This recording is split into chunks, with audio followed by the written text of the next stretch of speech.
Salam saudara pemirsa, sebelum saya menyampaikan firman Tuhan untuk saudara-saudara sekalian, saya akan menyanyikan sebuah pujian kiranya menjadi berkat bagi kita. Jalan Salib.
Salam saudara pemirsa, selamat berjumpa kembali dengan kami dalam program Berita Pengharapan.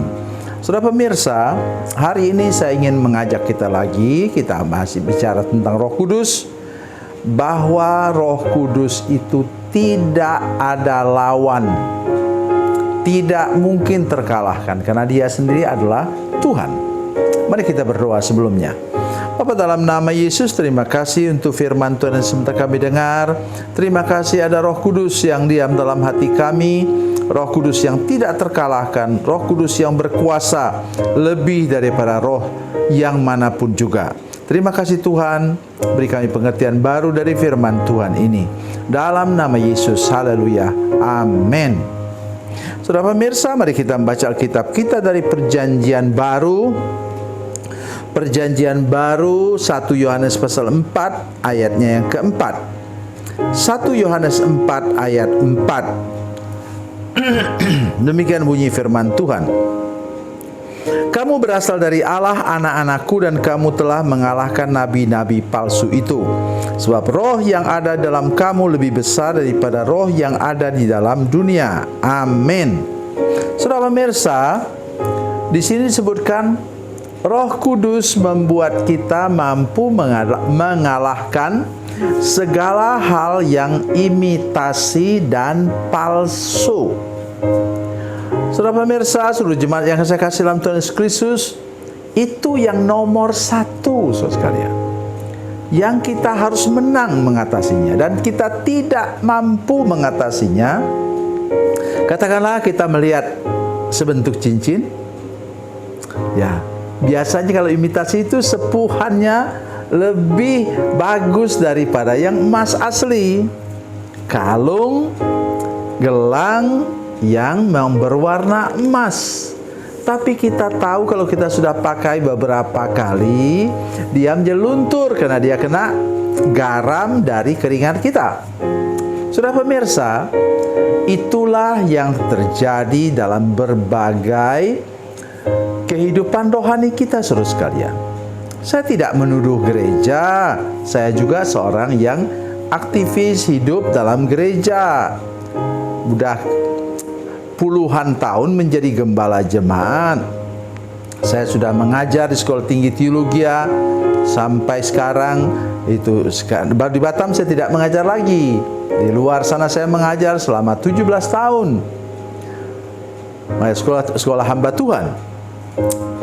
Tetapi saudara sekalian, ingat itu, pengalaman yang begitu panjang juga tidak membuat saya bebas daripada hal-hal yang imitasi. Ya, kadang-kadang kita melihat, saya melihat orang, ibu-ibu misalnya atau gadis itu begitu cantiknya. Setelah dekat baru kita tahu bahwa itu semuanya karena make up yang bagus. Lihat, rambut dibuat sedemikian rupa, begitu indahnya. Baru kemudian sadar bahwa rambut itu bukan bagus, tapi karena dicat. Saya tidak anti cat rambut, saudara sekalian.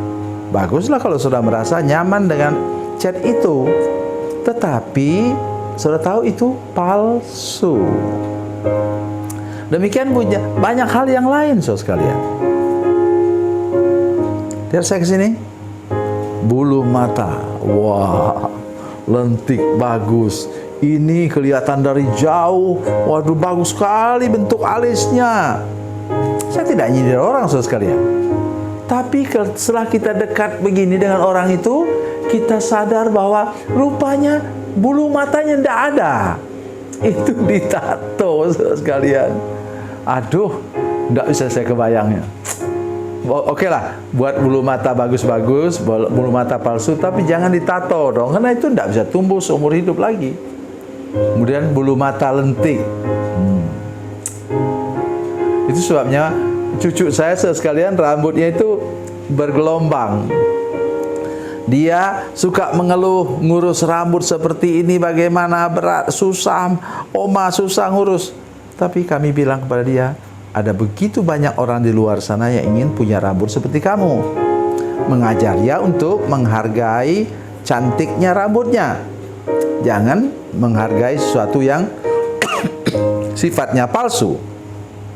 Saudara pemirsa, hari ini saya mengajak kita semua di sini bahwa Roh Kudus membuat kita bisa menang terhadap segala sesuatu yang palsu. Mari kita baca lagi paragraf yang kedua. Saudara lihat, sebab roh huruf besar, Roh Kudus yang ada dalam kamu, dalam saya, dalam saudara sekalian, lebih besar daripada roh yang ada dalam dunia. Roh itu bisa juga berarti semangat atau daya dorong. Jadi roh yang mendorong kita sebagai orang percaya, mendorong kita untuk buat apa? Untuk kita meningkat dari satu level ke level berikutnya lagi dalam hal kehidupan rohani kita. Terus roh yang sama mendorong kita untuk berbuat baik walaupun kita belum menjadi kaya. Itu dia daya dorong tadi oleh Roh Kudus. Tetapi daya dorong oleh roh yang dari dunia ini ialah kikirlah kamu supaya kamu bisa jadi kaya.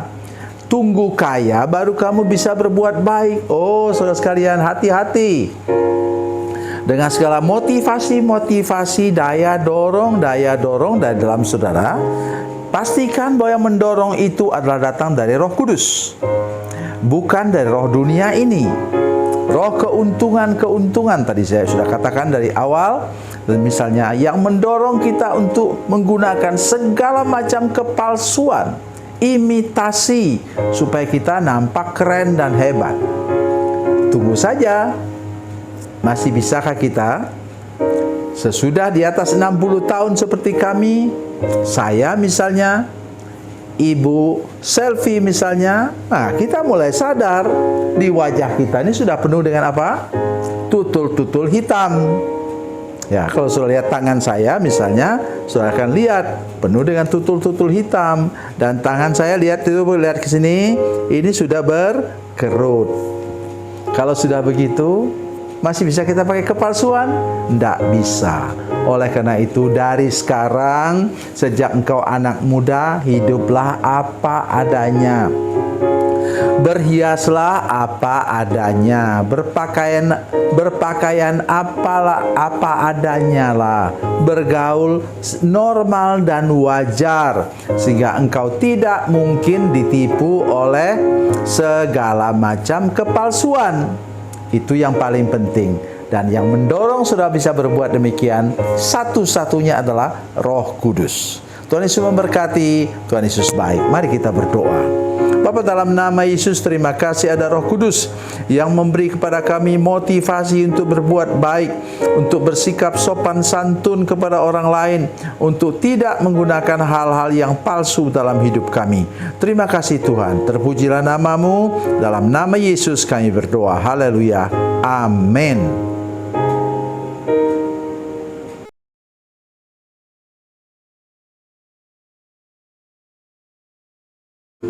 Salam saudara pemirsa, mengakhiri program ini, saya mohon kepada saudara-saudara pemirsa sekalian untuk bila saudara menyaksikan program ini melalui channel YouTube, maka tekan subscribe dan bunyikan lonceng. Dan bila saudara menyaksikan program ini melalui channel Facebook, tolong saudara-saudara sekalian tekan like dan juga komen. Dan demikian pula bila sudah menyaksikan program Makan Bergizi hari ini yang tertulis, maka tekan yang sama juga, tekan like dan tekan komen. Dan tolong saudara-saudara sekalian untuk membagikan program ini, share program ini di channel saudara-saudara sekalian, supaya lebih banyak lagi orang diberkati melalui program ini. Tuhan Yesus memberkati, Tuhan Yesus baik.